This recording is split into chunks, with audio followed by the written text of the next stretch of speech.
When beginning Jujitsu, Judo, Aikido, Bagajuai, Karate, you need to know some very important things about how to roll properly and land properly when you're trying to do those styles. Today we're going to start talking about the basic shoulder roll and how to do it safely. Stay tuned, we'll talk about it.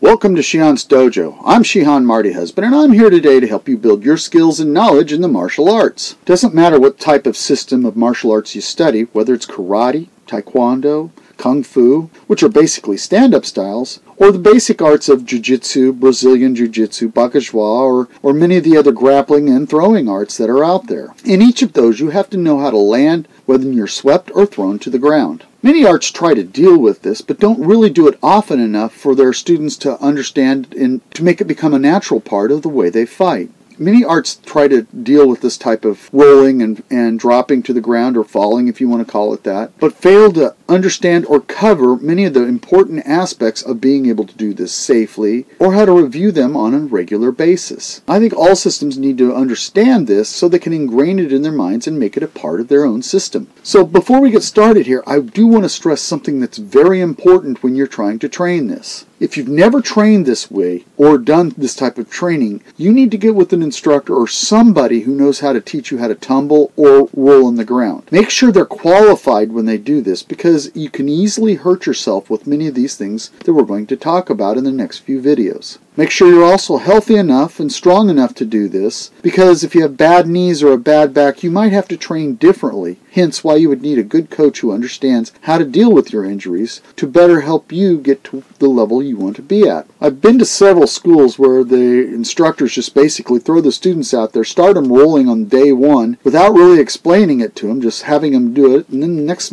minute later they're throwing people on the ground without them really understanding their bodies and knowing how to land on the ground safely. Like I said, the first thing we're going to do today is a basic shoulder roll. This type of roll is used when you're pushed forward to the ground, or sometimes just thrown and you have to roll out, come back up to a standing position. We're going to try to lead you through this today and see if we can get you to the point where you understand the difficulties and safely do this with minimal injuries. There are many ways to get started when you're trying to learn, but I always cover the aspects of rolling from your knees. The hard part of this, it tends to be slow and a little rough. However, with that being said, it also teaches you how to thrust your legs better in order to learn how to move smoothly through the roll for future drops and throws. Here I am getting on my knees with my right knee out in front of me, and I put my hand right down by my left knee on the ground. Then I tuck my head down or in to try to touch the collarbone at an angle. Once assured that the posture is set properly, I spring forward using the rear left leg to roll forward. I roll then from the right shoulder to the left side of the gluteus, about 30-degree angle to the ground. This is slow in comparison to the speed you'll actually build up eventually, and it will be a little more difficult for you doing this slow. But it's necessary so your body and mind can understand what it has to do. Always make sure you tuck your head in any type of roll to prevent injuries. It's very important. And also when you get to a regular roll like this, you should come up and face the opposite direction of the roll, simply because this helps you get ready for any self-defense techniques you might need to use just to see what pushed you or took you down. I once had a ranking student who was able to do rolls great, but one day he thought he would watch the floor, and when he did, he came down on his head, stretched out all his neck muscles right there, luckily not breaking his neck, and was out for 4 months because of the tendons and muscles he'd pulled and torn. I asked him why he did it, and he said he didn't know why, he just looked at the floor. But understand, if you look at the floor, you're looking at a possibility of doing something very dangerous, because your face will be towards the area you don't want to be. Consider this roll a basic that you need to do every time you're trying to practice Jujitsu or Judo or whatever you're using. This will help you not to be afraid of the ground and give you a better understanding of what's going on without you having to think about it all the time. Try keeping your body curved in order to facilitate a continuous movement forward, pushing off properly to prevent any injuries that you might exacerbate for that point. Once you become confident in doing that, you can do this from a stand-up position. At first, try not to launch a quick roll, but just try to use a fluid roll and make sure you practice on both sides so you can get the same feeling when do it.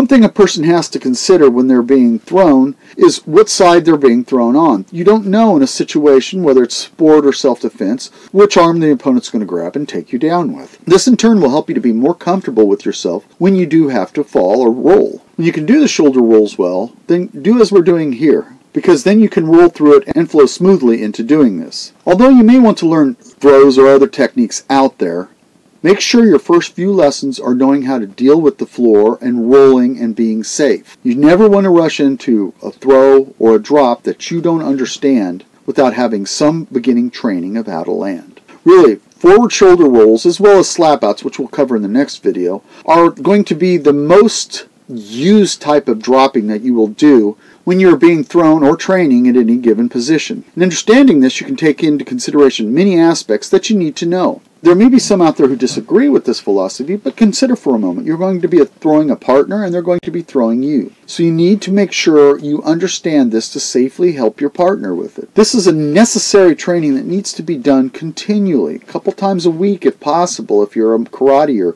kung fu or something like that that doesn't do a lot of throws. Jujitsu, ever practice. It doesn't matter what it is. Judo, same way.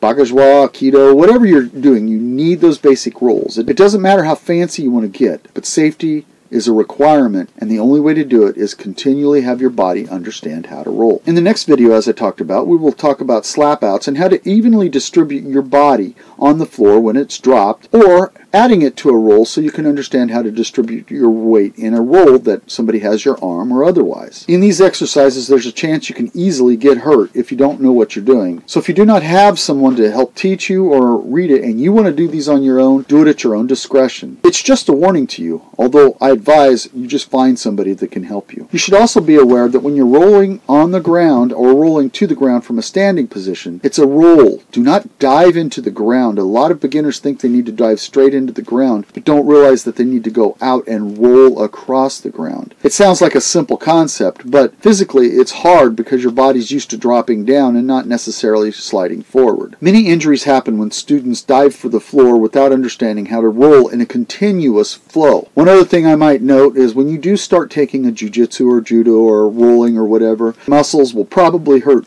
I've seen many students quit after the first couple classes because they're really sore. If you haven't done this type of training, it will make you sore if done properly. And then after a few weeks, you'll hardly even notice it. It's just to note that this jarring action is quite common, and if your body's not used to it, you will feel it. If this type of a roll doesn't work for you, there are many different variations on how to roll properly out there. Don't forget to subscribe to Shihan's Dojo down there, and punch that bell so we can notify you when each new video is coming out. Tell your friends about it, share it with them, let them know so we can build Shihan's Dojo up. Also leave some comments down there. We love to talk and see if there's anything we might be able to help you with out there, or give us a comment on how we can make these videos better for you. We'll try to answer your questions or anything you put down there as soon as possible. And we hope to see you here again on Shihan's Dojo.